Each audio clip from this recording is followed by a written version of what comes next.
भाई जी निरंतर नाम जप करते थे, तो जब वहां से लौटे तो सायंकाल समुद्र के किनारे बैठे हुए थे। एक बेंच पड़ी थी और बैठकर वहां समुद्र की तरंगे देख रहे थे और नाम जप कर रहे थे। एकांत था, कुछ थोड़ा सा अंधेरा भी हो रहा था। बेंच पर बैठे नाम चिंतन करते हुए समुद्र की तरफ देख रहे थे, तो अचानक देखा कि बेंच के समीप एक पारसी सज्जन खड़े हुए हैं। सफेद पोशाक, सफेद पाग बांधे हुए ऐसे खड़े हैं।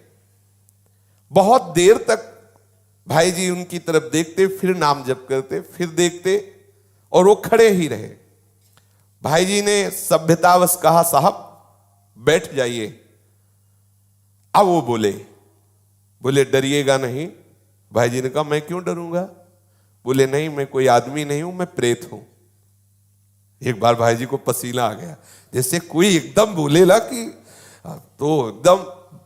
उसने पहले कहा कि आप डरिएगा नहीं, मैं प्रेत हूं। सुनते ही भाई जी के पसीना आ गया। मतलब एकदम अचानक किसी को भी ऐसा हो जाएगा। उन्होंने कहा, डरिएगा नहीं, मैं उन प्रेतों में नहीं हूं जो किसी का अनिष्ट कर सकूं। मेरी हिम्मत नहीं थी कि मैं आपसे बात कर सकता यदि आप ना बोलते। ध्यान दीजिए, एक प्रेत योनि भी है 84 लाख योनियों में, जिनका शास्त्र विरुद्ध आचरण बनता है, धर्म विरुद्ध आचरण बनता है, जो अधोगति को प्राप्त होते हैं। जैसे धुंधकारी के विषय में आया है कि वो प्रेत योनि को प्राप्त हुए थे, भागवत में बहुत से ऐसी गलतियां हैं जो हो जाने के कारण फिर हमें प्रेत योनि मिलती है। बड़ी भयानक कष्टप्रद स्थिति होती है। उसमें बड़े अच्छे भी प्रेत होते हैं, बहुत बुरे भी, बहुत ही भयंकर कोटि के भी होते हैं। और ये स्वयं सृष्टि में कुछ खा पी नहीं सकते। नदियां बह रही लेकिन प्यासे तड़पेंगे, एक बूंद पानी नहीं पी सकते। ये जब पिएंगे जब कभी तुम्हारे ऊपर सवार हो जाएंगे, तभी ये आहार विहार कर सकते, अन्यथा नहीं। ऐसे तड़पते रहते, चिल्लाते रहते हैं। जब कोई अपवित्र और कर्महीन पुरुष फंस जाता है, तब ये उनके ऊपर सवार हो जाते हैं, उनका खून पीते हैं, उनके द्वारा जो जल भोजन आदि पाया जाता है उसको वो ग्रहण करते हैं। जो भगवान नाम जप करता है उसको स्पर्श भी नहीं कर सकते, बात भी उससे नहीं कर सकते। विश्वास करना, जो भगवान नाम जप करते रहते हैं, ये प्रेत योनि की ताकत नहीं कि उसका स्पर्श कर सके। अपना कल्याण करने के लिए बड़े संतों के जीवन में आते हैं। देखा गया पूज्यपाद सिउड़िया बाबा जी के भी जीवन में पाया गया कि एक बार वो वृक्ष के नीचे बैठे हुए थे, तो देखा एक प्रेत वृक्ष को हिला रहा है। बाबा की दृष्टि गई, उन्होंने सब साधकों से कहा, सावधान, यहाँ प्रेत आ चुका है। अब तो सब घबरा गए बात सुनते ही। बाबा ने कहा, पर चिंता मत करो, वो सामने नहीं आएगा, किसी को छुएगा नहीं। पर वो बड़ा उपद्रव करने लगा, कभी कुटिया में जाकर के पर्दा हिलाना, ऐसे कई तरह के। बाबा ने कहा, चलो फिर यहाँ से आसन हटा देते हैं, ये करेगा तो कुछ नहीं पर उपद्रव करता रहेगा। और तो ऐसा कई संतों के जीवन में ऐसी घटनाएं आती हैं, पर वो आपको डिस्टर्ब करने की चेष्टा करेंगे, आपको छू नहीं सकते। तो भाई जी से कहा कि मेरी हिम्मत नहीं थी कि मैं आपसे बोल सकूं, आप बोले तब मेरी हिम्मत हुई, मैं आपसे बात किया। मैं आपसे सहायता मांगने आया हूं, मेरा उद्धार कर दो। भाई जी थोड़ा हिम्मत किए, जब वो बोला आपसे सहायता करने आया, आपका मैं अनिष्ट नहीं करूंगा। मुझ में ऐसी ताकत नहीं है कि मैं यहां किसी से भी बोल सकूं। जब तक कोई मुझे बुलाएगा नहीं तब तक मैं बोलूंगा नहीं। देखो ये सूक्ष्मता की बात। जैसे कोई खड़ा है, ए कौन हो, सुनो हमसे बात करो, अब वो बात करेगा। अगर आप ऐसा ना बोले तो इसीलिए बोलने की जरूरत क्या है। जैसे आप गंगा किनारे भ्रमण कर रहे हैं या कहीं कोई ऐसा दृश्य दिखाई देता, नेत्र नीचे कीजिए, चले जाइए। आपको अगर शंका है कोई खड़ा है क्या, क्यों शंका करो, चलो चुपचाप आगे बढ़ो। ए कौन है, सुनो बात करो हमसे, तो फिर बात कर लेगा तुमसे। वो कह रहे हैं, वो प्रेत बोला, हम लोगों के लिए आदेश, पूरी सृष्टि में मैं किसी को अपनी तरफ से नहीं छेड़ सकता जब तक कोई हमें न छेड़े। अच्छा, जैसे उनकी वृत्ति मलिन होती है, तो जब तक आप अपवित्र नहीं हो, जैसे जूठे मुंह हैं, ऐसे ही सब अपवित्र हैं, गंदे आचरणों का चिंतन कर रहे हैं, उनको प्रवेश होने की गुंजाइश है। कोई न कोई ऐसी घटना करेंगे जिससे आप उनसे आकर्षित हो, वस्त्र के द्वारा या किसी आसन के द्वारा। मान लो उनका ऐसा अपवित्र आसन है, अपवित्र वस्त्र है, जिससे किसी भी तरह उनका संयोग होने का है चांस, वो आप में प्रवेश कर जाएंगे। यदि आप नाम जापक हैं, पवित्र रहते हैं, तो कहीं भी भ्रमण करके देखा है, गंगा जी की परिक्रमा जब की तो कहीं भी कोई भी ऐसी घातक क्रिया नहीं। और जबकि जगह जगह स्मशान मिलते हैं, दोपहर में भी रात्रि में भी रुके, कभी ऐसा नहीं। कभी भगवान नाम जापक ऐसा डरे ना, पर अपनी तरफ से किसी से बोलने के लिए नहीं। कोई वस्तु पड़ी हो, कोई पद, ये सब नहीं छूना चाहिए। तुम्हें लगता है कि ये वस्त्र है, ये अटैची है, ये किसी की पर्स है, पता नहीं किस लक्षणों से युक्त है, तुम्हारी हानि कर दे, ऐसा कोई पड़ी हुई वस्तु न छुए, किसी से बोले ना, अपनी तरफ से किसी से वार्ता न करे। ये अगर ऐसे सावधान रहे तो है।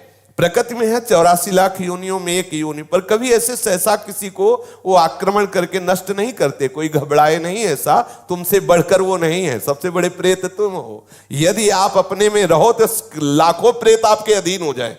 आप समझो, जहां यमपुरी की चर्चा आती है तो उन्हें प्रेतराज कहते हैं, यमराज जी को, और समस्त जीवों को प्रेत कहते हैं। भूत सर्वभूत हिते रता, सब भूत ही तो है। देखो ये 5 महाभूत है, नहीं?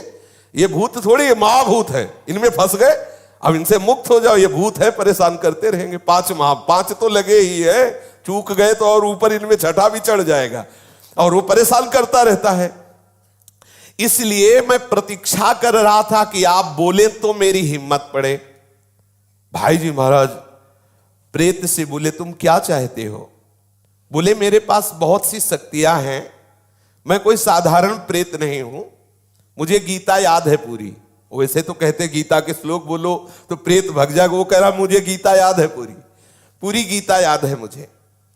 प्रेत लोक में बहुत दुर्गति हो रही, मैं बहुत घबरा गया हूं, वहां बहुत दंड मिलता है। देखो, एक बात ध्यान रखनी कि यदि आप भगवत मार्ग में चल रहे हैं, मनमानी गंदे आचरण करेंगे शास्त्र विरुद्ध, तो भगवान सब देख रहे हैं। डरो, इस बात से डरो, कहीं तुम्हारी दुर्गति ना हो। देखो, बोला मैं, मुझे गीता याद, कंठस्थ 18 अध्याय। तो उन्होंने कहा कि आप तो पारसी हैं, आपका कैसे कल्याण होगा? आप किस पर श्रद्धा करते जो मैं वो क्रिया करूं आपका कल्याण हो जाए? तो उनका आप भगवान नाम कीर्तन करवा दीजिए और गया जी में श्राद्ध करवा दीजिए, मेरा कल्याण हो जाएगा। भाई जी महाराज उनसे बहुत से प्रेत लोक की जानकारियां ली।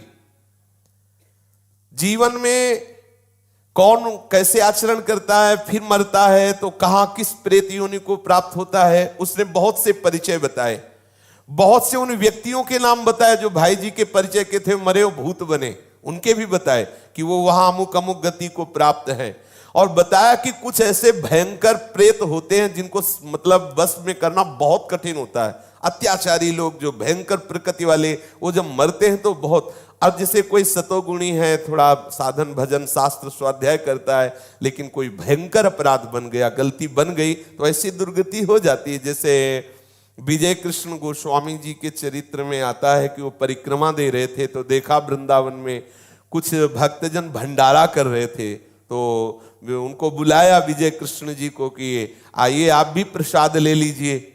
भक्तों का समुदाय है, 3 बजे सुबह परिक्रमा कर रहे थे, तो उन्होंने प्रसाद लिया, अपनी कुटिया में रख दिया। दिनचर्या करके जब उधर देखा तो उसमें सब गंदे पदार्थ, अभक्ष्य पदार्थ। तो उनका ऐसा कैसे हो सकता है कि भक्त लोग इतने सब निकृष्ट पदार्थ, और सब मल की तरह दुर्गंध आए। दूसरे दिन फिर परिक्रमा की तो फिर वो समुदाय दिखाई दिया। तो उन्होंने कहा कि आप लोग कौन हो, ऐसे अभक्ष्य पदार्थ, ऐसे गंदे पदार्थ? तो बोले हम सब प्रेत हैं। यही वृंदावन की बात। बोले आप कैसे प्रेत बन गए? तब उन्होंने अपनी अपनी घटनाएं बताई। जैसे एक बताया कि श्री ठाकुर जी के लिए जो अमनिया आता है उसको हम बिना ठाकुर जी को अर्पित किए अपने प्रयोग में ले लिए, इसलिए हमारी गति बिगड़ गई। ध्यान देना है, जैसे जो भी वस्तु मान लो मंदिर आदि में है जो प्रभु के लिए आती है, सबसे पहले प्रभु को अर्पित हो। यदि आप वस्तु आई और अपने घर ले गए, अपने प्रयोग में किए, वो अपराध है। जिनके ले आई उनको अर्पित करो, आप प्रसाद भुगता बनो, अमनिया नहीं। कोई भी पदार्थ वैष्णव को अमनिया सेवन नहीं करना चाहिए। ऐसा नंदगांव के एक पुजारी की भी बात है। कई ऐसे दृश्य आते, इसलिए बहुत सावधान। जैसे एक प्रसंग हमने संतों से सुना कि किसी संत को संत सेवा के लिए कुछ अर्थ मिला और उनके भाई आए, उन्होंने कहा कि घर में बहुत समस्या है, अगर अर्थ मिल जाता तो हम कुछ दिनों बाद वापस कर देते। तो लाखों की उसमें संख्या में उन्होंने अर्थ अपने घर वालों को दिया। अच्छा, घर वाले इसलिए वापस नहीं किए कि बड़े भैया ही तो हैं, तो जब वो पधारे तब वो अधोगति को प्राप्त हो गए। ये ध्यान देने की आपको गौशाला के, गौ सेवा के लिए, संत सेवा के लिए, जिसके लिए जो वस्तु दी जाती है ठीक वहीं लगनी चाहिए। उसे आप अपना मान करके प्रयोग करेंगे तो आपकी गति बिगड़ जाएगी। जैसे आपने 500 संतों के भंडारे के लिए पैसा लिया, तो आप सेवक रूप से खूब मेहनत करो, संतों की जूठन पालो और जितना रुपया है पूरा संत सेवा में लगा दो, तो आपको भगवत प्राप्ति का मार्ग प्रशस्त हो जाएगा। लेकिन आपने क्या किया कि 100 का लगा दिया, 400 का, ये अपराध बन रहा है। ये आपकी बुद्धि को मलिन करके और ऐसे आचरण करवा देगा जिससे आपकी गति बिगड़ जाए। देखो, यहां मनमानी आचरण कर ले, लेकिन निर्णायक बैठा हुआ है, आपकी एक एक चेष्टा को देख रहा है। इसलिए देखो, आप डरो इस बात से। 18 अध्याय गीता के याद में प्रेत बना हुआ टहल रहा है और भाई जी से प्रार्थना कर रहा है कि बहुत दुर्गति होती है, बहुत मार पड़ती है, न पानी पी सकते हो, न खा सकते हो, कितना हमें क्लेश दिया जाता है। वो अपनी सब बातें बताने लगा।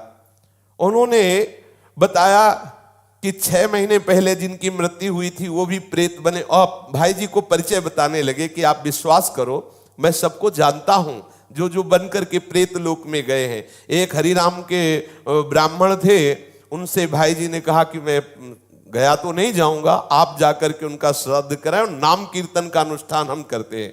गया में उस प्रेत के लिए पिंडदान कराया और खूब नाम कीर्तन किया। जब पिंडदान और नाम कीर्तन उनके लिए पूरा हुआ तो चौपाटी में ही बैठे हुए तो फिर वो प्रेत आ गया और उसने बहुत अश्रु प्रवाह करते हुए कृतज्ञता से कहा, अब मेरा काम हो गया, मुझे प्रेत लोक से उद्धार किया जा रहा है, मैं आपकी बार बार कृपा मनाऊंगा कि आपने मेरे को दुर्गति से बचा लिया।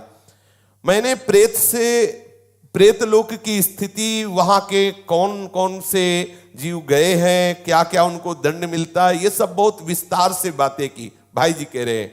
और किसी किसी को लेकर के हमने उनसे बात की तो उन्होंने बताया कि नरकों का दंड है, मतलब यहां देखने को नहीं मिलता, ऐसे भयंकर कष्ट प्रेतों योनि में मिलते हैं। कोई नरक को झूठा न माने, परम सत्य है, ये सब मैं भोग रहा हूं। उस प्रेत ने बताया ये नरक सत्य है, एक एक सत्य है, पाप करने वालों को बहुत दुर्गति होती है, इसलिए मैं सबसे प्रार्थना करता हूं कि कोई कर्म बिगड़े ना। भाई जी ने कहा, मैं सबसे प्रार्थना करता हूं कि कोई कर्म बिगड़े ना, सावधान। अपने लोग समझते हैं कोई देख नहीं रहा, लेकिन जिनको देखना है, जिनको निर्णय करना है, वो तो निश्चित देख रहे हैं। भाई सावधान, हम बहुत डरते रहें, कोई अपराध न बने, कोई गलती न बने, इस जन्म में प्रिया प्रीतम मिल जाए, यही सार बात। श्री राधा वल्लभ लाल की जय।